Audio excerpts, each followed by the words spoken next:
A gente vai conversar agora com o ministro do Desenvolvimento Social, o ministro Wellington Dias. Ô, ministro, obrigada. Já estamos vendo o senhor. O senhor me ouve bem, né, querido? Estou lhe ouvindo bem. Muito prazer e feliz aqui em poder colaborar aqui com informações do nosso trabalho. Ministro, não tem como, embora a nossa pauta seja extensa, hoje vai ter votação da urgência do marco fiscal, Bolsa Família está fora, Lula quer proteger também o salário mínimo, não tem muita coisa para a gente falar. Mas eu não posso abrir essa entrevista sem perguntar ao senhor como é que o senhor, não sei se o senhor teve a oportunidade de acompanhar, mas Deltan Dallagnol fez agora seu último discurso na política, num tom bastante acima do que costumeiramente fala, fez diversos ataques ao presidente Luiz Inácio Lula da Silva e disse que os corruptos e seus amigos, o sistema, estão todos esses em festa. Como é que o senhor recebe essa manifestação sendo um integrante do governo e mais? O senhor foi governador, acompanhou Lula quando preso, quando inelegível. Eu preciso ouvi-lo sobre essa manifestação de Deltan Dallagnol. Olha, primeiro dizer que esse tom que ele coloca é até um desrespeito, né, ao sistema do qual ele é parte, o próprio judiciário. Lembrar, foi uma decisão judicial, fruto de uma investigação ali onde ele teve a oportunidade de defesa, onde teve ali a presença de todo o sistema, Ministério Público, os ministros da Corte, ou seja, e veja, uma decisão por unanimidade, por unanimidade. Será que toda aquela corte ali, ao decidir por unanimidade, está errado? Segundo, aqui ele sabe, ele tem que recorrer pela via judicial. O fato é que há uma decisão e aí eu sempre digo, de um lado o direito de defesa, do outro lado, doa quem doer. A lei é para ser cumprida. Eu acho que esse é o ponto principal. As ofensas, ministro, a que ele dirige, né? Lula, o sistema, os corruptos estão em festa. O senhor acha que isso muda um pouco do status já muito atritado de relação entre esses personagens, né? E Deltan, que foi um dos responsáveis pela prisão de Luiz Inácio Lula da Silva e o atual presidente da República? Eu acho que ele mantém coerência com um período longo com que trabalhou nessa fase. De um lado, fazendo pré-julgamento, do outro lado, sempre acusando sem provas, e isso, infelizmente, virou parte da personalidade dele. Eu acho que quando a gente trabalha respeitando o outro, independente de quem é governo, quem é oposição, quem é do partido A ou do partido B, mas o respeito, ele é fundamental, não é, na relação política. E nesse instante, nós estamos falando do respeito às instituições. Às instituições. Eu acho que isso é a essência. Cabe a ele, repito, até para não ir na mesma linha, o direito de defesa, se ele tem alguma novidade. Não vai ser, não é, com ataques, não vai ser com acusações sem prova que ele vai resolver esta situação. Ele sabe mais do que ninguém, porque é parte do sistema judicial até pouco tempo. Ministro, vamos andar então, vamos falar um pouquinho sobre o marco fiscal. Hoje deve ser aprovada a urgência do marco fiscal, ou pelo menos colocada em votação. Houve um trabalho para deixar o Bolsa Família fora das regras que travam despesas ou reajustes ali dentro do marco. O senhor tem preocupação, o senhor vê risco de que esse programa, o principal programa de assistência de renda do Brasil, acabe ficando dentro da tesourada, digamos assim, que pode vir se houver descumprimento de meta? Olha, nós temos uma sensibilidade já comprovada por parte do Congresso Nacional. Veja que ali no final do ano passado, ao aprovar a chamada PEC do Bolsa Família, ou PEC da transição, a gente teve ali a recomposição do orçamento, não tinha dinheiro para pagar nem os R$600, e ali o Congresso prontamente, Câmara, Senado, aqui sou grato ao então e hoje presidentes Rodrigo Pacheco, Arthur Lira, todos os líderes, governo, oposição, enfim, ali aprovando por ampla maioria. E veja, agora também o que nós estamos tratando? Um caminho para o Brasil. Eleição terminou, agora quem é governo, quem é oposição, precisa dar resposta para uma situação grave do Brasil. O Brasil cresceu nos últimos 10 anos menos de 1%, 0,53% ao ano. Isso aqui fez o Brasil se distanciar, mesmo com a crise da pandemia, se distanciar de outras economias do mundo. Isso levou ao maior número de pessoas na pobreza da história. Eu recebi aqui o Cadastro Único com 94 milhões de brasileiros e brasileiras na pobreza. Está no Cadastro Único porque está na pobreza. 55 milhões no Auxílio Brasil, agora no Bolsa Família. Por quê? Porque está na extrema pobreza. Então, é sobre isso que a gente está tratando. Como é que faz a economia retomar? Então, o que o presidente Lula tem sinalizado? Apresentar alternativa. De um lado, a reforma tributária, do outro lado, garantir as condições para que a gente tenha a simplificação nas regras fiscais, garantir que a gente tenha compromisso com o equilíbrio fiscal. Veja que é um presidente que não cria lá um teto artificial, não. Aqui, este ano, nós vamos chegar nesse patamar de déficit, na perspectiva de já em 24 ter equilíbrio, para 2025 ter superávit, ou seja, tem ali um caminho desenhado a partir do esforço e do trabalho do ministro Fernando Haddad, da ministra Simone, de outros ministros, e pela área da economia e do emprego, que aqui falo do social, mas tem a ver também com o econômico, é um socioeconômico.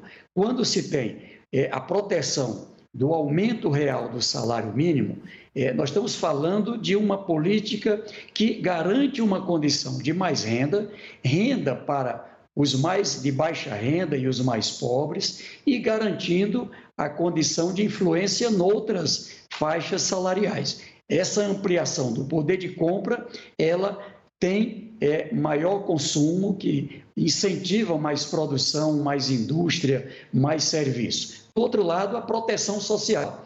E aqui o próprio relator, ele já sinalizou que compreende que, mesmo em situações em que se tenha algum problema, tem pelo menos que proteger para ter a inflação na correção do Bolsa Família. Os mais pobres não pagar como venha pagando o preço com o congelamento. E isso se soma com reajuste para servidor, isso se soma com a retomada das obras, o aumento da capacidade de investimento. A gente estava ali com 22 bilhões de investimento por ano para todo o Brasil. E agora a gente, em 23, já vai para mais de 60 bilhões de investimentos diretos, se somando com investimentos do setor privado e na perspectiva do 2,5% que está lá no arcabouço fiscal, que seria algo como 250 bilhões, como meta a que a gente venha a alcançar em algum momento. Ministro. Então, isso aqui vai gerar mais emprego e mais renda e crescimento econômico. O ministro fez um longo arrazoado aí, eu preciso chamar os meus colegas, eu vou pedir para o ministro me ajudar, porque eu quero chamar o Yuri Pita, eu quero trazer a Renata Agostini, e a gente tem aí a agenda do senhor correndo contra nós o tempo. Vem para cá, Yuri Pita, para conversar. A gente está ouvindo o ministro de Assistência Social, Wellington Dias. Uma coisa importante, tá? É formal, Deltan Dallagnol perde a vaga de deputado federal e entrará um deputado do PL na vaga dele. O TRE acaba de confirmar a retotalização dos votos, TRE do Paraná, e ele perde e vai para um deputado do PL. PL que chega a 100 deputados. A oposição, esse é o tamanho da máquina que conseguiu montar Bolsonaro no Congresso Nacional. O Congresso hoje, Yuri, que vai analisar esse plano importantíssimo para o governo Luiz Inácio Lula da Silva. Com você. Sem dúvida, obrigado, Dani. Boa tarde, ministro. Deixa eu pegar na linha de uma notícia recente, que era a redução da desigualdade aqui no Brasil, do papel que o Auxílio Brasil desempenhou em 2022 para que o Brasil, embora seja ainda um país muito desigual, tenha conseguido atingir o seu menor nível na série histórica. A partir deste ano, a sua pasta incrementou alguns dos benefícios do Bolsa Família, como aquele adicional de R$ 150 por criança até 6 anos, etc. Na sua avaliação, qual é a expectativa do senhor para o ano que vem? Essa desigualdade ainda, o Bolsa Família ainda é um instrumento de redução de desigualdade para os próximos anos, ou ele já está chegando num ponto de saturação e é preciso criar outros meios para continuar reduzindo uma desigualdade ainda muito alta aqui no país? Meu querido, primeiro é importante aí essa avaliação. Nós temos 2 caminhos traçados aqui a partir de janeiro. O primeiro, sim, o programa, tanto o Auxílio Brasil, ele é transferência de renda e ali há o reconhecimento de que parcela dessa renda chegou aos mais pobres, infelizmente, chegou a quem não precisava e deixou de fora outra parcela que precisava. O fato é que, com isso, a gente gerou aqueles 33 milhões passando fome, a gente teve ali um crescimento da desnutrição. Agora, com uma volta ao eixo, com o pagamento de um valor mínimo per capita, mais um aporte especial de R$ 150 por criança, mais esse pagamento por gestante, por criança acima de 7 anos e até adolescentes de 17 anos, nós temos já na largada, como a Fundação Getúlio Vargas apontou, mais de 3 milhões que já saem da extrema pobreza, na perspectiva de, na implantação, que vai se completar agora no pagamento do mês de junho até o mês de julho, nós vamos ter ali algo como 8,5 milhões de pessoas que vão estar saindo da extrema pobreza, não é? Continuam na pobreza, mas saindo da extrema pobreza. E uma parcela também pelo emprego, porque o presidente Lula, ele quer que a gente tenha a inclusão socioeconômica, essas pessoas com qualificação, a gente está revendo aqui o modelo para qualificação desse público do cadastro único, para o emprego e para o empreendedorismo. E a partir daqui, numa renda segura, por isso a importância do crescimento econômico, pessoas preparadas para as oportunidades que vão surgir. E com isso, sair da pobreza. O objetivo é fazer crescer a classe média e também tirar pessoas não só da extrema pobreza, mas também tirar da pobreza. Esse é o caminho seguro que queremos trabalhar até 2026. Vem para cá, Renata Agostini, que está lá em Brasília, do lado do ministro Wellington Dias, está despachando ele no Ministério, ela na CNN. Dá até para ver a janelinha do deputado aí ao fundo, Renata. Do ministro, perdão. Ô, ministro, ainda seguindo na linha claro, né, na sua pasta mirando a forma de proteger os benefícios e o senhor como integrante do governo olhando a votação do marco fiscal. Se não houve ali já uma blindagem em relação ao Bolsa Família, houve pelo menos uma blindagem ao salário mínimo. Como que o senhor enxerga o caminho daqui para frente para que a área social do governo consiga ser preservada na discussão do orçamento? E aí a gente não está falando só do Bolsa Família, porque existe, e o próprio relator do marco fiscal deixou claro, um caminho para aumentar a arrecadação. Se não aumenta a arrecadação em pelo menos 120 bilhões, a conta não fecha. Então a gente vai ter uma disputa dentro do governo para o manejo desses recursos. Como blindar a área social? Olha, aqui primeiro, o presidente Lula, ele tem defendido uma posição que é coerente com o que ele defendeu na campanha. A proteção, o compromisso aos mais pobres. E aqui, veja, independe de quem é governo e quem é oposição. Ninguém pode negar, quando a gente sai em qualquer cidade do Brasil, né, a quantidade de pessoas que entraram na situação de pobreza. Ali, o crescimento da população em situação de rua, a situação, Renata, aqui de pessoas pedintes, ou seja, e aqui chega o Bolsa Família, com a atualização do cadastro, a gente chega em quem realmente precisa. Já são mais de 1 milhão de famílias, agora completados no mês de maio, que estavam de fora, passando fome e passam agora a ter a condição de comprar alimentos, enfim. E esse é um dinheiro que circula na economia e que ajuda, inclusive, ali a regiões onde tem uma economia mais frágil, também ter ali uma movimentação que gera emprego, que gera atividade econômica. Ministro. Do outro lado, a gente garantir as condições para que essa proteção ela também seja vinculada a um compromisso de, com o crescimento econômico, também trabalharmos para cada vez mais tirar pessoas da pobreza. As pessoas que estão nessa situação,